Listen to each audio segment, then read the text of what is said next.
psychose est observée ce lundi à Goma, chef-lieu de la province du Nord Kivu. Ce, après 2 explosions signalées dimanche soir dans 2 endroits différents. Aucune perte en vie humaine n'a été enregistrée, mais des dégâts matériels sont à déplorer. Alerte de la population du village Tambuseke au Congo qui fait face au kwashiorkor qui tue une trentaine de personnes chaque semaine. Dans l'entretemps, le CIMECO annonce le début d'une grève générale dès ce jeudi 2 janvier si le gouvernement ne venait pas à répondre à leurs desiderata. Et puis le leader du parti SID s'est adressé à la nation ce lundi 30 décembre. Dans son discours, Martin Fayulu a décrié les mauvaises pratiques dans la gestion du pays qui détériorent la situation générale.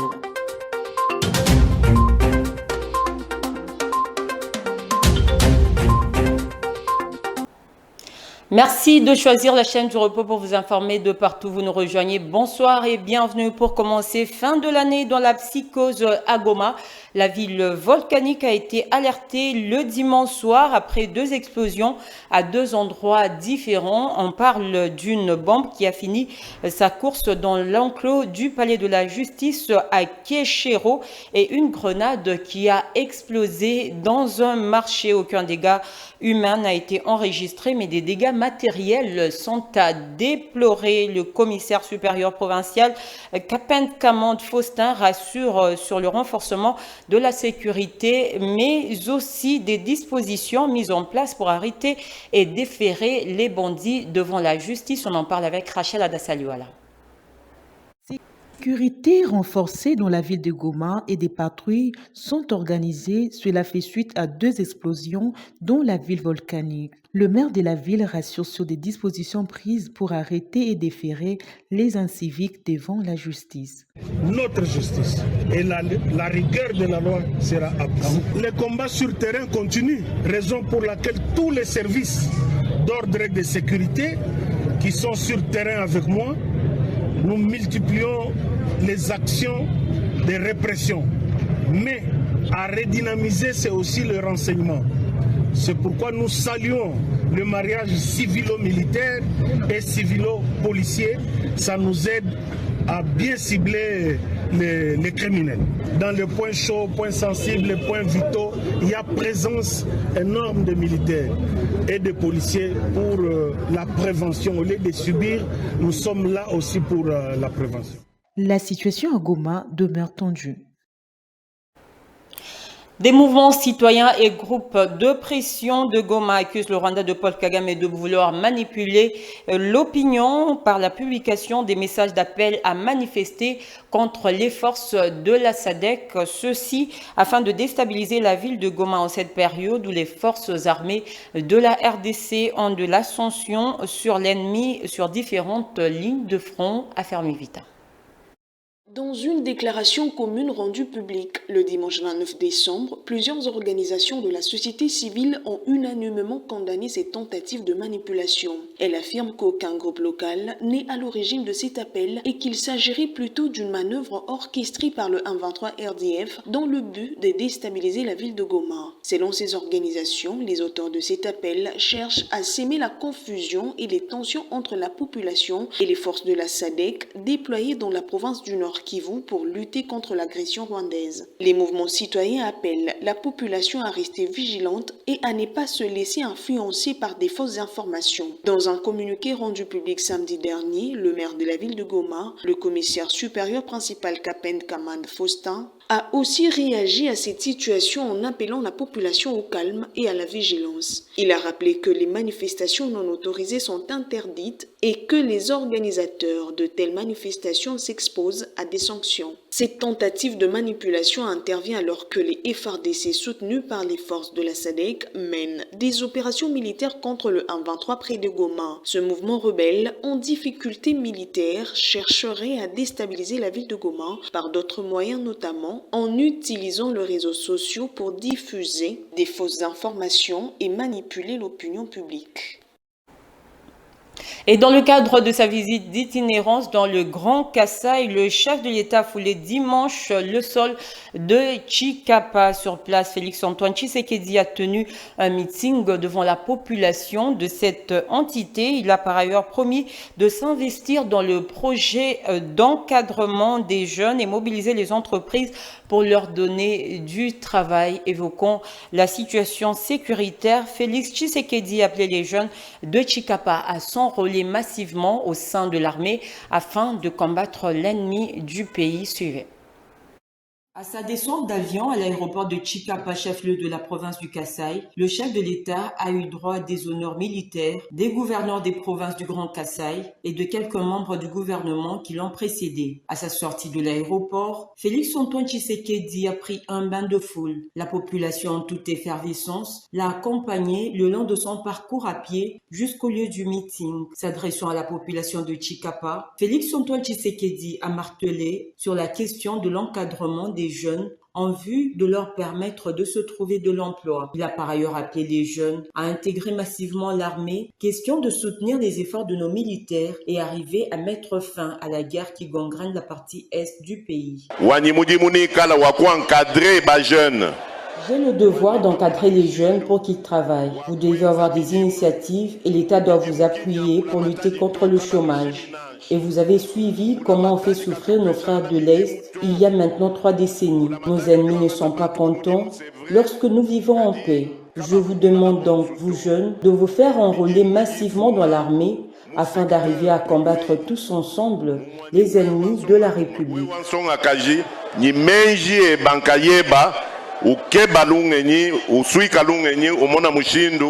C'est par Chikapa que s'achève la visite d'itinérance du chef de l'État dans le Grand Kasaï. Félix Tshisekedi tenait à remercier la population de ce coin d'avoir largement contribué à sa réélection à la tête du pays.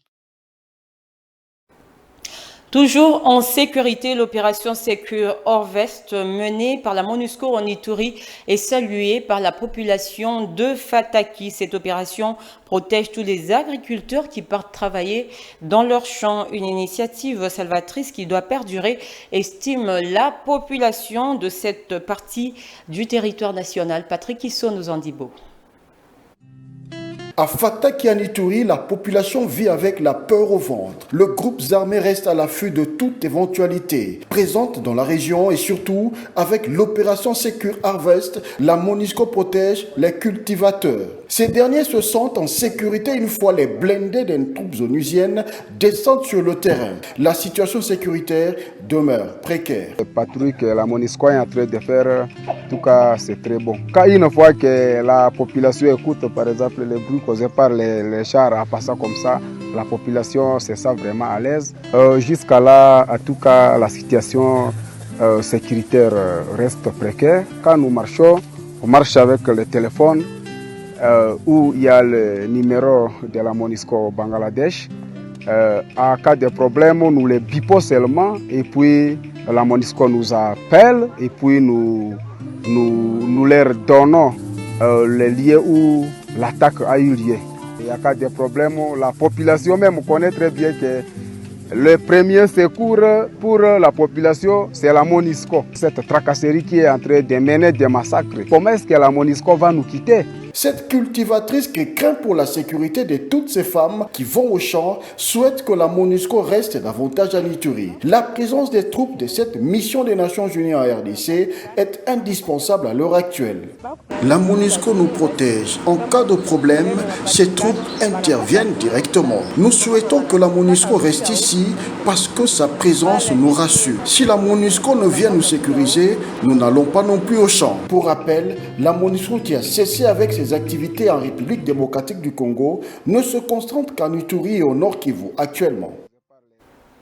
Je l'ai annoncé en titre, Martin Fayoulou a décrié un tableau sombre de la situation générale du pays. L'opposant et président du parti politique Kessidé qui s'est adressé à la nation ce lundi 30 décembre 2024 dans son message de vœux a évoqué l'incapacité du régime à mettre fin à l'insécurité dans l'est de la RDC. Suivez cet extrait choisi pour vous par Rachel Abdassalouala.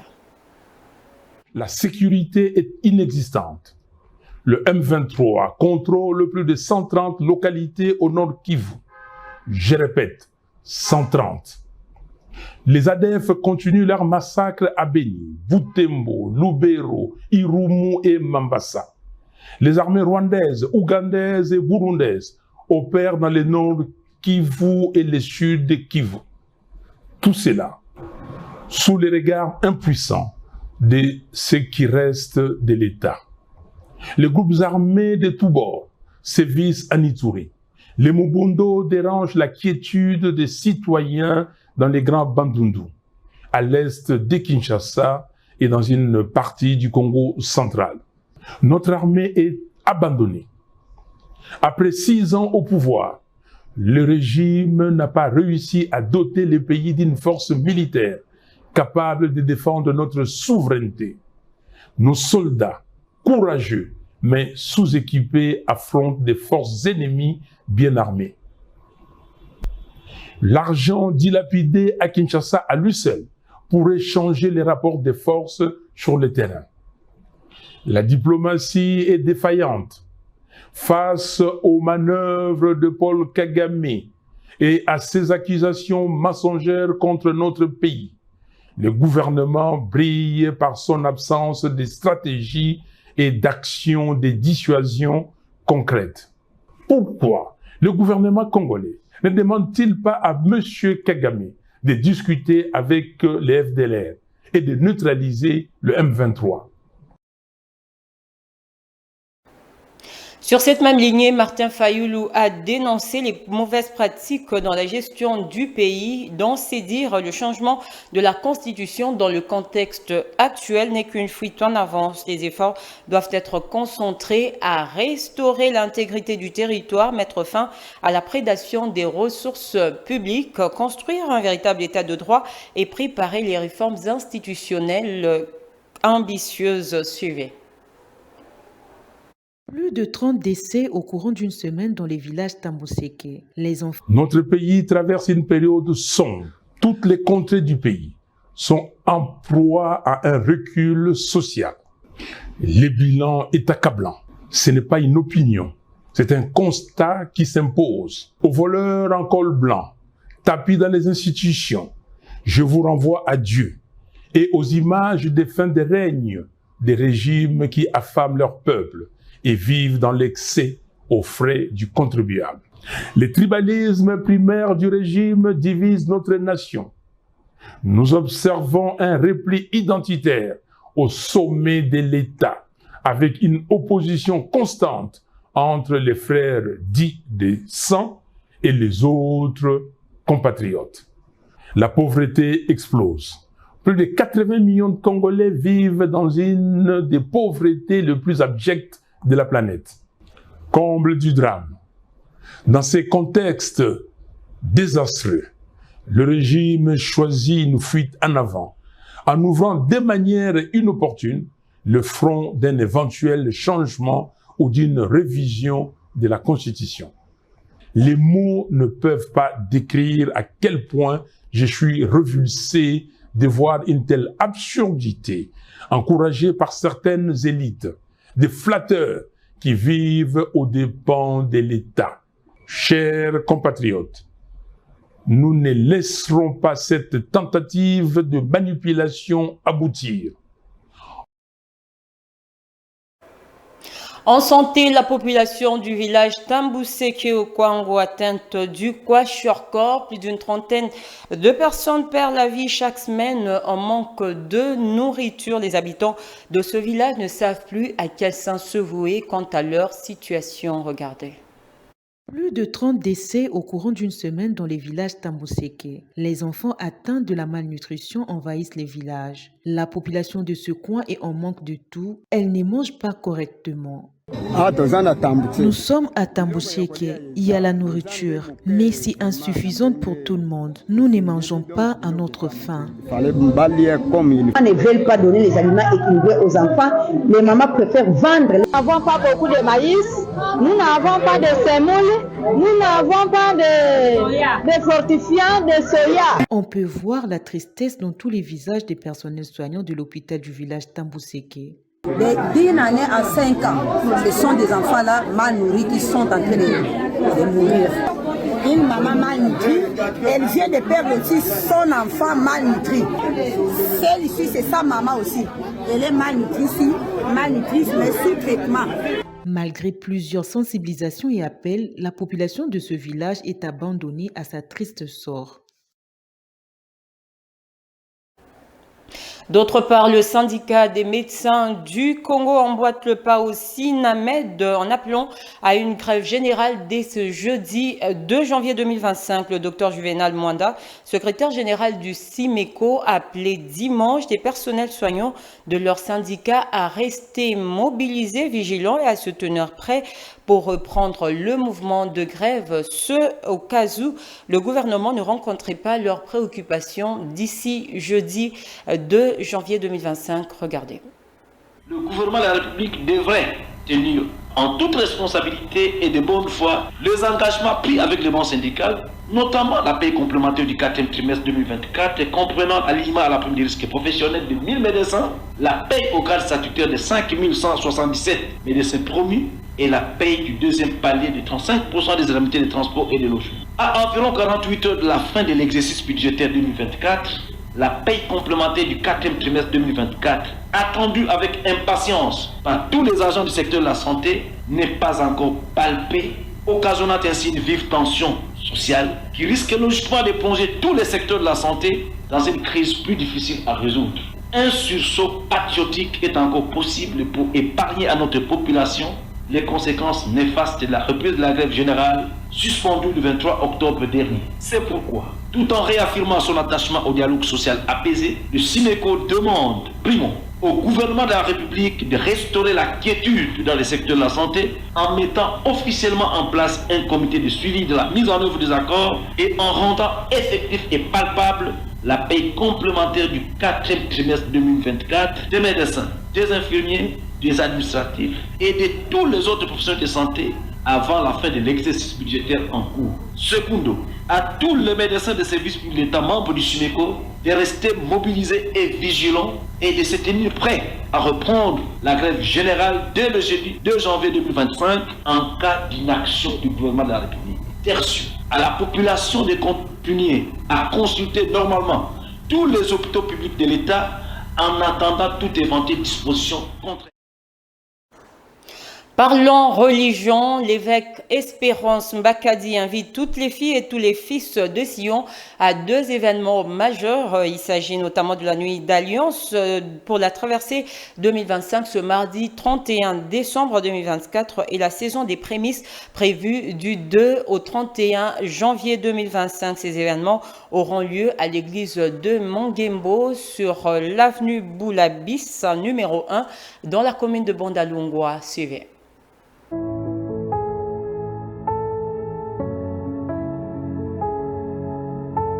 Fils d'Alliance, enfants de Sion, frères et sœurs en Christ, je suis là pour vous lancer une invitation. L'invitation concerne 2 événements qui, au fait, se succèdent. C'est la nuit d'Alliance. La nuit d'Alliance, c'est notre traversée du 31 décembre au 1er janvier. À partir de 22h, nous sommes sur Boula Imbis à l'église de Mangembo pour des moments d'enseignement, des moments de prédication, des moments prophétiques, des moments sacerdotaux, des moments de service. C'est très, très puissant. Frayez votre chemin, venez vous joindre à nous et nous passons des moments bénis. Amenez 2 malades, amenez ceux qui sont dans le besoin et qu'ensemble nous puissions traverser pour la nouvelle année et expérimenter des choses nouvelles avec le Dieu de notre alliance. Le deuxième événement, c'est la saison de prémices. Elle commencera juste après notre traversée, ça sera le jeudi 2 et nous irons ainsi pendant tout le mois de janvier.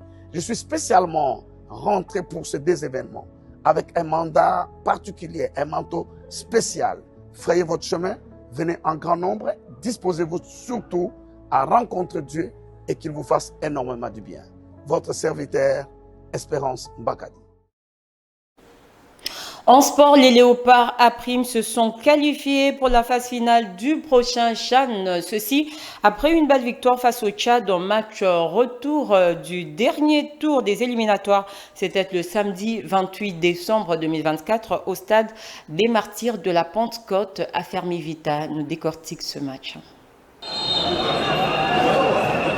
La RDC a obtenu son ticket qualificatif pour le championnat d'Afrique des Nations CHAN 2024 grâce à sa victoire de 3-1 sur le Tchad le samedi 28 décembre au stade des Martyrs de la Pentecôte dans le cadre de la phase retour des éliminatoires. Très entreprenant de le coup d'envoi, les Léopards ont ouvert le score à la 10e minute grâce à Oscar Kabouik qui a profité d'une passe lumineuse de Lys Niembo. 12 minutes plus tard, le Saillon fait douter les Fauves avec l'égalisation de Ahmad Abdraman d'une tête profitant de la sortie hasardeuse du portier congolais Brudel Efongue. Un but partout était le score de la première partie. Au retour des vestiaires, les Léopards ont repris avec les mêmes intentions. D'abord, le but de Jonathan Mokondi de la tête sur le corner bien exécuté par Agé Bassial à la 48e minute, puis le but de Lys Niembo à la 51e minute mettant Otis Ngoma et Sipoulin à l'abri et sécurisant leur qualification. 3-1 et les scores finaux offrant ainsi la qualification aux Léopards à prime de la RDC. Ils rejoignent ainsi les autres qualifiés marocains, libyens, centrafricains, kenyans, ougandais, tanzaniens, soudanais et zambiens. La phase finale du CHAN 2024 se jouera du 1er au 28 février 2025 en co-organisation au Kenya, en Ouganda et en Tanzanie.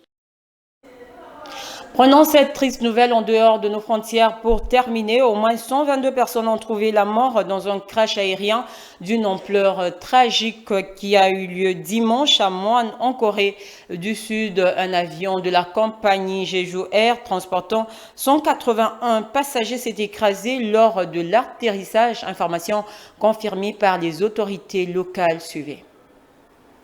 L'accident s'est produit à 9h03, heure de Muan en Corée du Sud, lorsque l'appareil a dérapé sur la piste et percuté une barrière en béton, selon le chef de la caserne des pompiers de Muan. Nous supposons que la cause de l'accident est une collision avec un oiseau ou une détérioration des conditions météorologiques. La cause exacte sera déterminée par une enquête médico-légale et conjointe. 2 membres d'équipage ont été extraits de l'épave, blessés mais conscients. Alors que les secouristes s'activent, la direction de Jeju Air a réagi publiquement dimanche, exprimant son émotion et ses excuses. Tout d'abord, je m'incline pour présenter mes excuses à tous ceux qui ont chéri Jeju Air. Je tiens surtout à présenter mes excuses et mes condoléances les plus sincères aux personnes qui ont perdu la vie dans l'accident et à leurs familles. Pour l'instant, il est difficile de présumer de la cause de l'accident et nous devons attendre les résultats de l'enquête officielle menée par les autorités. Les secours ont mobilisé 32 camions des pompiers et des hélicoptères pour maîtriser l'incendie. Cet accident est l'un des plus meurtriers en Corée du Sud depuis 1997 où un crash à Guam avait fait 228 victimes. L'incident relance les débats sur la sécurité aérienne, notamment face aux risques croissants liés aux conditions météorologiques extrêmes. C'est par ici que se referment ces sessions d'information. En voici le rappel des principaux titres. Une psychose est observée ce lundi à Goma, chef-lieu de la province du Nord Kivu. Ce, après 2 explosions signalées dimanche soir dans 2 endroits différents. Aucune perte en vie humaine n'a été enregistrée, mais des dégâts matériels sont à déplorer. Alerte de la population du village Tambuseke au Congo qui fait face au kwashiorkor qui tue une trentaine de personnes chaque semaine. Dans l'entretemps, le CIMECO annonce le début d'une grève générale dès ce jeudi 2 janvier si le gouvernement ne venait pas à répondre à leurs desiderata. Et puis le leader du parti SID s'est adressé à la nation ce lundi 30 décembre. Dans son discours, Martin Fayulu a décrié les mauvaises pratiques dans la gestion du pays qui détériorent la situation générale.